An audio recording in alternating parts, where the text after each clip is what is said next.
Imagine this. You wake up next to someone whose presence feels like poison and perfume all at once. Their hand is on your chest, but it feels more like a weight than a comfort. You tell yourself it's passion, intensity, chemistry. But deep down, a colder voice whispers, "This isn't love, it's survival." You've memorized their patterns, their sudden disappearances, their unpredictable rage, their moments of tenderness that appear just long enough to keep you hooked. And still, something in you waits for them, craves them, defends them. But why? Why do the people who hurt you the most also make your heart beat the fastest? Why do you mistake chaos for connection? Why does the part of you that wants healing keep crawling back to the flame? You've had moments of clarity, brief, painful awakenings where you see the manipulation, the games, the damage. You swear it's the last time. But then the emptiness creeps back in, and the familiar danger feels safer than the silence. And here's the paradox. The more toxic someone is, the more alive you feel around them. The less they care, the more you obsess. The more they withdraw, the more you chase. Is this love, or is this trauma disguised as desire? What if attraction is not a choice, but a reenactment? What if you're not in love with them? You're in love with the unfinished business of your own pain. What if your definition of connection was formed not through affection, but through abandonment? Think about it. Why do you ignore the kind ones? Why do the gentle souls bore you? Why do you associate stability with weakness? Why do you keep choosing the storm over the sanctuary? Could it be that your heart has been trained to chase what hurts? You don't want drama, but you feel empty without it. You don't want to suffer, but peace feels foreign. You say you want love, but you run from those who offer it freely. What if the most dangerous person in your life isn't the one who keeps hurting you, but the version of you who believes that pain is proof of love? This isn't about blame. This is about origin. What shaped your hunger? What coded your desire? What phantom are you really trying to touch when you reach for people who break you? Are you falling for them, or for the chemical echo of a childhood wound?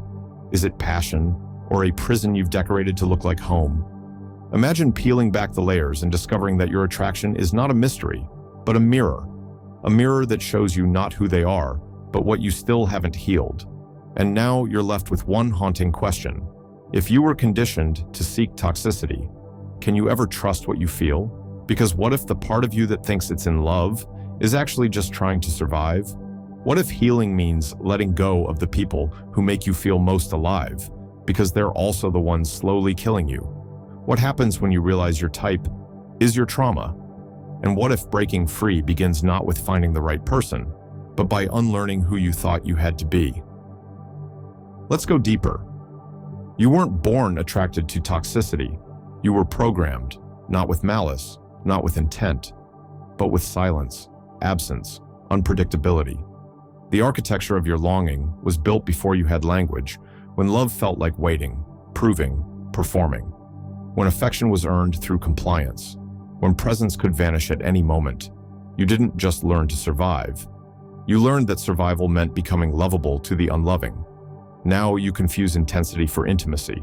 You mistake anxiety for desire. You equate love with effort and peace with boredom. But these distortions have roots, deep ones that wind through the foundations of your psyche and into the philosophies that have tried to map the human soul. Carl Jung called it the shadow, the parts of ourselves we disown, repress, exile, not because they are evil, but because they were unacceptable to those we depended on. And so, we adapt. We amputate the messy, authentic parts of ourselves to remain safe. But these severed parts don't disappear. They hide, they hunger, and they whisper their desires through your attractions. The people you are drawn to often reflect the shadow you haven't yet faced. The ones who reject you mirror the inner rejection you've never healed. It's not conscious, but it's familiar. And in the unconscious, familiarity feels like love, even when it destroys you. Nietzsche once wrote, "There is always some madness in love, but there is also always some reason in madness." What's the reason behind your madness?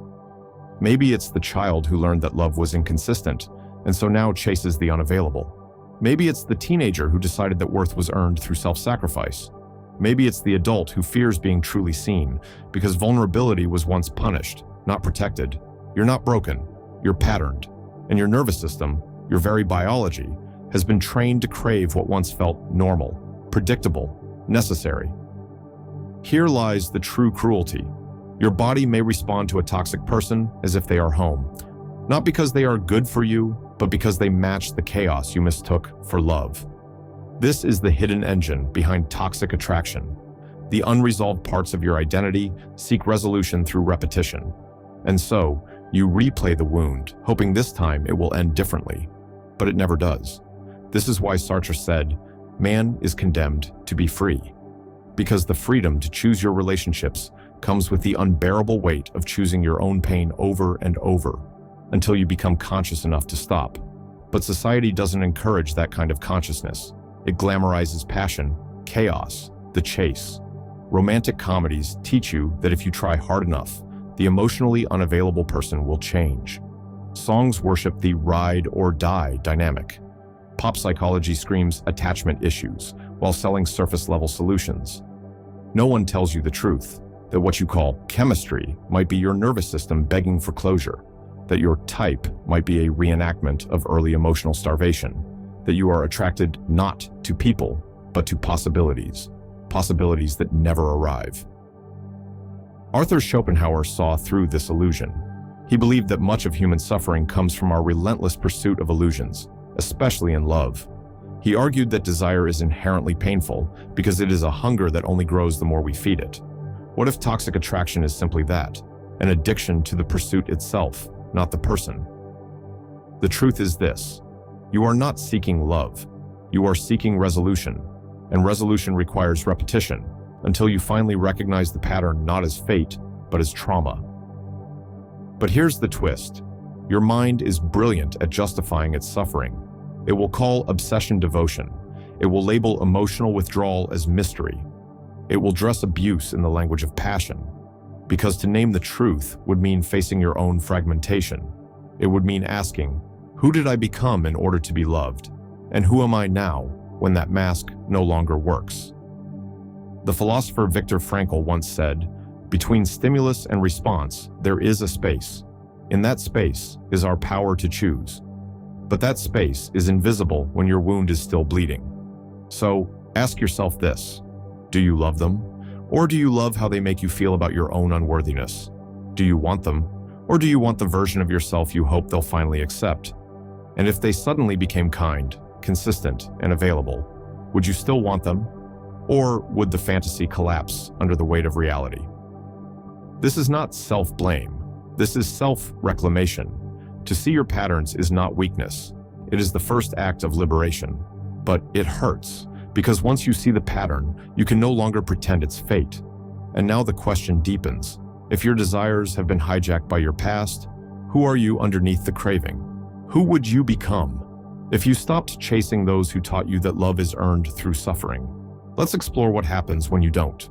You wake up in the same bed, but the feeling is different. Not because the person beside you has changed, but because the part of you that tolerated it has grown numb. At first, the red flags were thrilling. They signaled danger, sure, but also intensity, chemistry, chaos that made your pulse race. You told yourself, this is passion.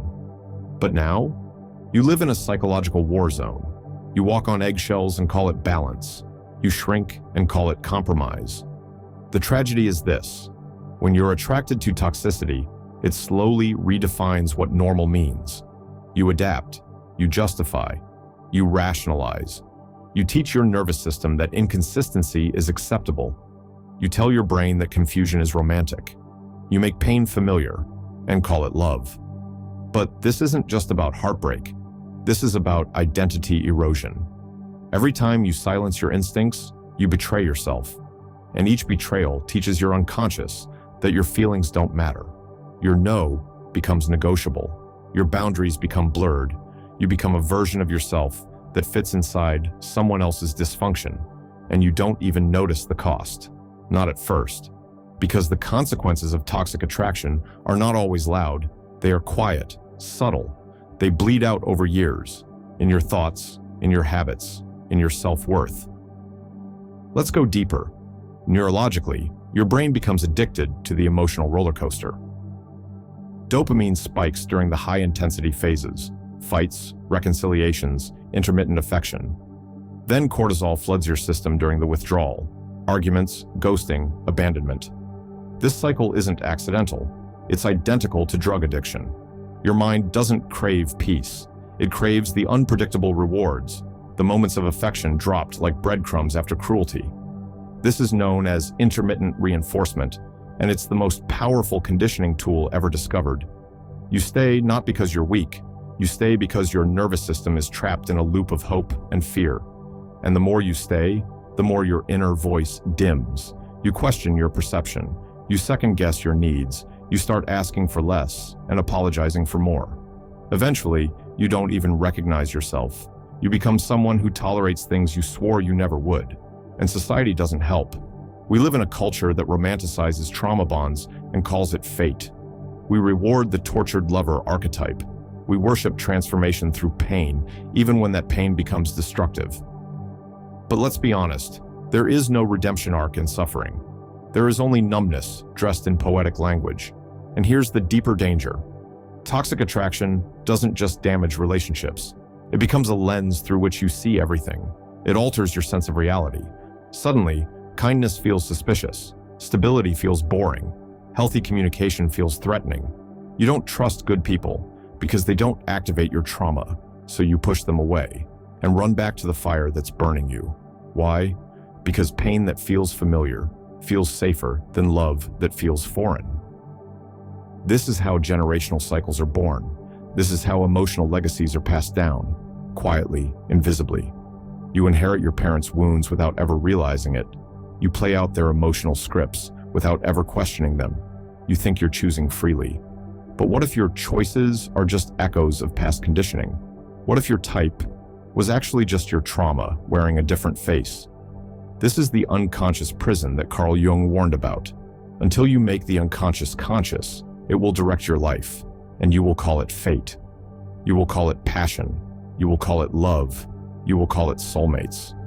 But what you're really doing is chasing an emotional home that never truly existed, trying to rewrite a chapter you didn't author, in a language you were forced to learn.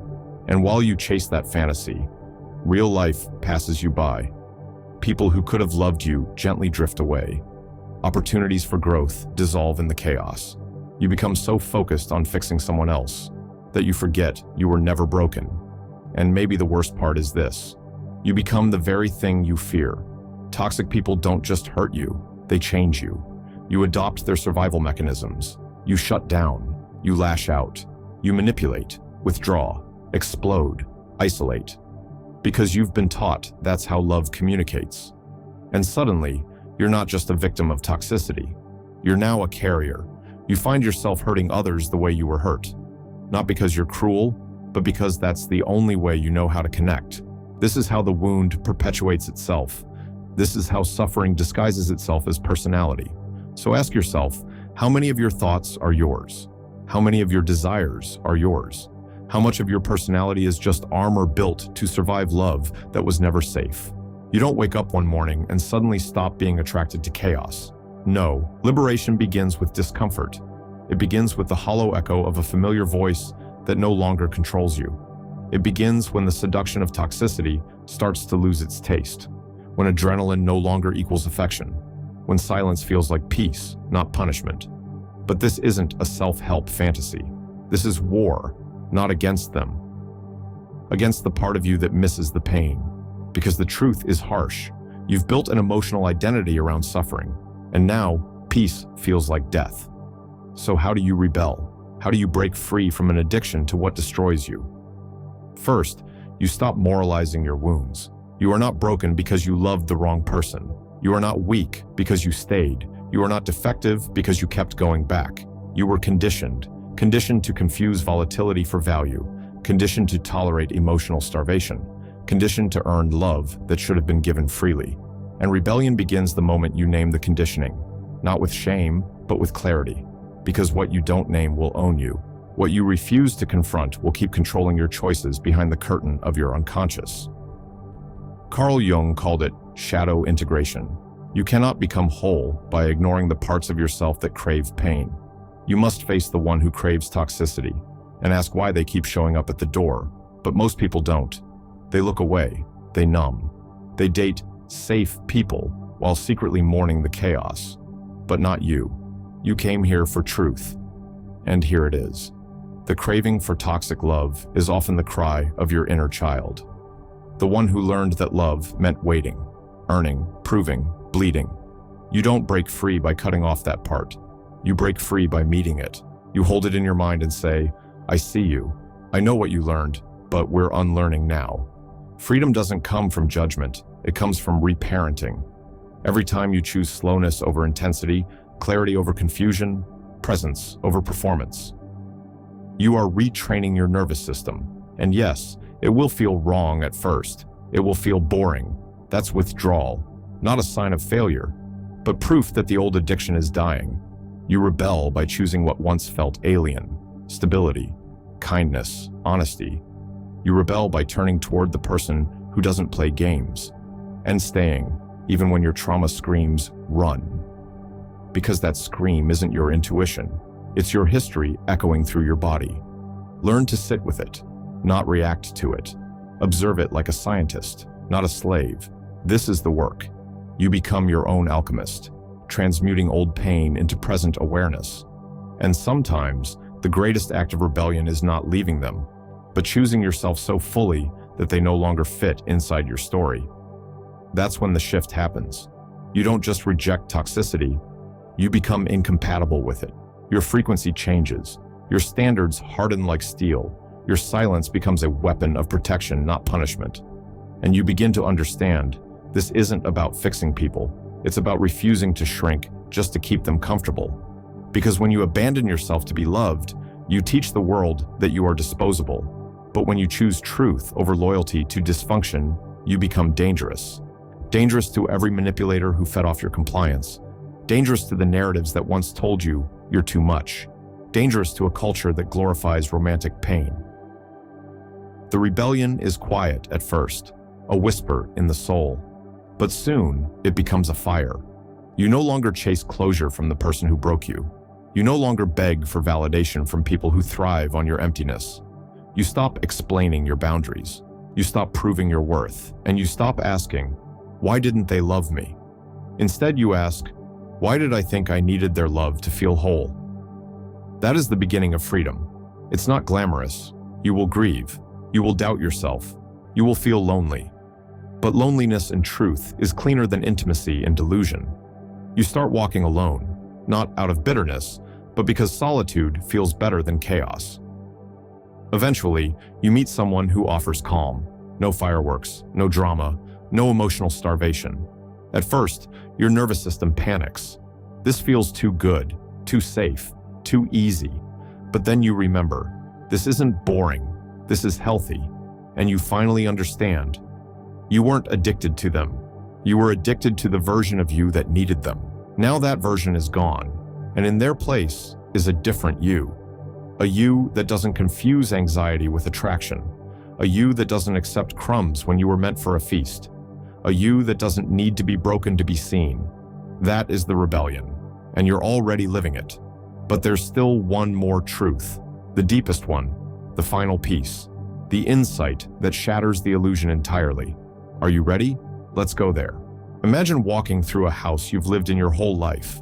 Every hallway, every room, every creaking floorboard, familiar. It's not perfect. In fact, some rooms are cold, some haunted, but it's home.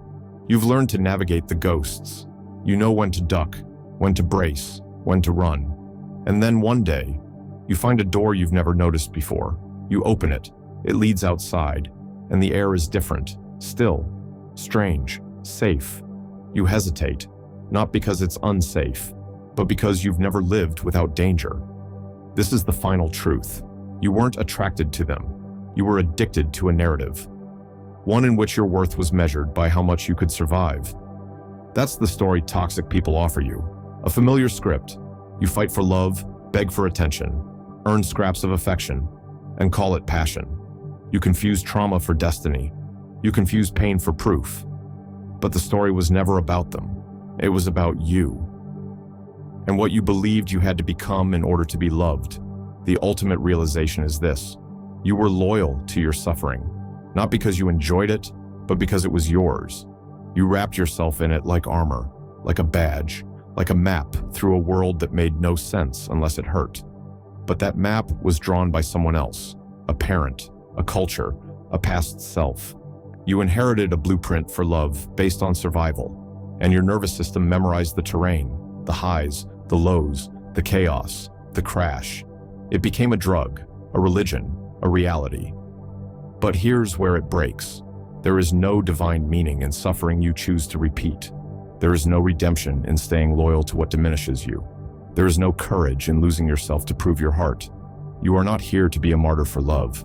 You are here to remember, love is not earned through agony. It is not proved through endurance. It is not found in those who break you just to watch you rebuild.